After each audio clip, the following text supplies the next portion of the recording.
వనపర్తి జిల్లా కేంద్రంలోని కోరమండల్ రైతు ఆగ్రో సేవా కేంద్రం పాత మార్కెట్ యార్డ్లో బీజేపీ జిల్లా శాఖ ఆధ్వర్యంలో ఏర్పాటు చేసిన ప్రధానమంత్రి నరేంద్ర మోడీ నేడు రాజస్థాన్ వేదికగా 125 రైతు సేవా కేంద్రాలను ఈరోజు ప్రారంభించడం జరుగుతుందన్నారు.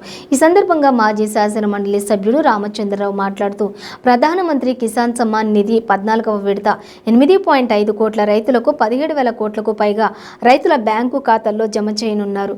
రైతులకు ఎరువులు, నాణ్యమైన విత్తనాలు, రైతులకు సంబంధించిన పరికరాలు, రైతులు ఏ పంట వేయాలి అని తెలుసుకునే విధంగా ఈ కేంద్రంలో సమాచారం ఉంటుందని, రైతులందరూ ఈ అవకాశాన్ని సద్వినియోగం చేసుకోవాలని తెలియజేశారు. ఈ కార్యక్రమంలో వనపర్తి జిల్లా అధ్యక్షులు ఎద్దుల రాజవర్ధన్ రెడ్డి, రాష్ట్ర కార్యవర్గ సభ్యుడు బి కృష్ణ, బీజేపీ నాయకులు, వనపర్తి జిల్లా బీజేవైఎం అధ్యక్షులు అనుజ్ఞారెడ్డి, జిల్లా మీడియా ఇన్ఛార్జి పెద్దిరాజు, బుచ్చిరాం తదితరులు పాల్గొన్నారు.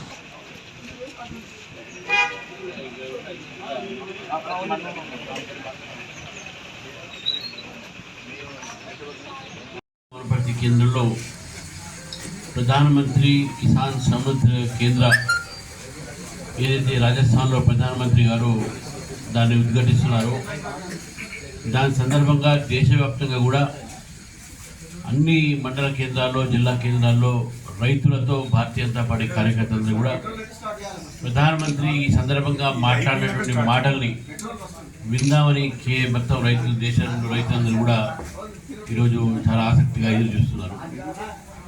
రాజస్థాన్లో శిఖర్లో జరుగుతున్నటువంటి కిసాన్ సమ్మేళనంలో ప్రధానమంత్రి మాట్లాడుతూ ఈ ప్రధానమంత్రి కిసాన్ సమ్మాన్ కేంద్రాల్ని 125 స్థానాల్లో ఈరోజు దాన్ని ఆవిష్కరిస్తూ ఉన్నారు. మరి ప్రధానమంత్రి కిసాన్ సమ్మాన్ కేంద్రాలు ఏది ఉన్నాయో ఈ కేంద్రాల్లో మనకు రైతులకు ఎరువులు, విత్తనాలు, అదేవిధంగా అన్ని రకాలమైనటువంటి వాళ్ళకి సంబంధించినటువంటి ఏవైతే ఫెసిలిటీస్ ఉంటాయో, వాళ్ళకి ఉన్నటువంటి వెసులుబాటు ఉంటాయో అన్నీ కూడా కలిగించేటటువంటి కేంద్రాలు. ఒక ఎరువులు మాత్రమే కాకుండా నాణ్యమైనటువంటి విత్తనము, అదేవిధంగా రైతుకు కావాల్సినటువంటి పరికరాలు, మన వ్యవసాయానికి కావాల్సిన పరికరాలు, సాయిల్ టెస్టింగు, సాయిల్ హెల్త్ సంబంధించినటువంటి వివరాలు, అదేవిధంగా ఏ పంట వేయాలి అనేటువంటి వివరాలు, అన్ని రైతులకు కావాల్సినటువంటి సమాచారాన్ని ఆ ఒక కేంద్రంలో ఎరువులతో పాటు, ఈ విక్రయాలతో పాటు ఈ యొక్క వ్యవస్థను కూడా అక్కడ చేయడం జరుగుతుంది. ఈ కేంద్రాల ద్వారా దేశంలో ఉన్న రైతులకు పంట పండించేటటువంటి ఏవైతే వారికి కావాల్సినటువంటి పరిజ్ఞానం కావాలో, సాంకేతికమైనవి కానివ్వండి, లేకుంటే వాతావరణం సంబంధించినటువంటి పంటలు కానివ్వండి, లేకుంటే ఆ మట్టిలో పండేటటువంటి పంటలు కానీ, దాని విషయంలో అన్ని పూర్తి సమాచారాన్ని కూడా ఆ కేంద్రాల్లో ఇవ్వడం జరుగుతుంది. మరి ఒక వినూత్నమైనటువంటి పథకం ఇది. ఈ కేంద్రాల ద్వారా భారతదేశంలో రైతులకు ఒక మంచి సమాచారాన్ని, ఒక మంచి విత్తనాల్ని, ఎరువులు కొరత లేకుండా వారికి ఇవ్వడం జరుగుతుంది. మనం గతంలో చూసినాము, భారతదేశంలో రైతులు యూరియా కోసం కొట్లాడిన రోజులు చూసినాము.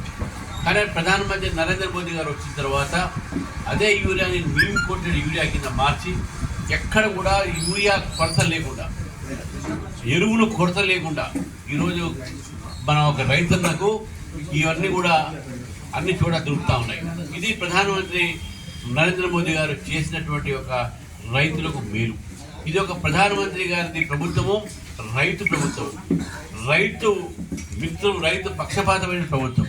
కాబట్టి ఈరోజు దేశవ్యాప్తంగా కూడా 125 ప్రధానమంత్రి సమర్థ కేంద్రాలు మనం ప్రారంభించిన సమయంలో వారికి భారతీయ జనతా పార్టీ తెలంగాణ రైతుల తరపు నుంచి వారికి ధన్యవాదాలు తెలుపుతూ, కృతజ్ఞత తెలుపుతూ, మరి రైతన్న కూడా ఈ సమర్థ కేంద్రాల్లో వెళ్ళి అక్కడ అన్ని రకాలైనటువంటి వారికి ఏదైతే మంచి జరిగేయడానికి చేసిన కార్యక్రమాన్ని కూడా వారు పూర్తిగా ఉపయోగించాలని చెప్పేసి కూడా తెలంగాణ రైతులను ముఖ్యంగా పాలమూరు రైతుల్ని, వనపర్తి రైతుల్ని నేను కోరుతాం. కింద ఇప్పటికే 14వ విడత ఈరోజు దాదాపు 2000 కోట్లపై చిరుకు మన రైతులకు, దేశవ్యాప్తంగా రైతులకు పర్యాయంగా 3,000 రూపాయలు ఇస్తా ఉన్నారు. ఈ 6,000 రూపాయలు ప్రధానమంత్రి కిసాన్ సమ్మాన్ యోజన కింద కూడా ఈరోజు విడుదల చేయడం జరుగుతుంది. 14వ విడత ఈరోజు విడుదల కాబోతుంది. అందుకనే ఈరోజు భారతదేశంలో రైతులకు అనేక రకాలమైనటువంటి ఒక పద్ధతిలో భారతీయ జనతా పార్టీ ప్రభుత్వం ఆదుకుంటున్న విషయాన్ని మనం గుర్తుపెట్టుకోవాలి.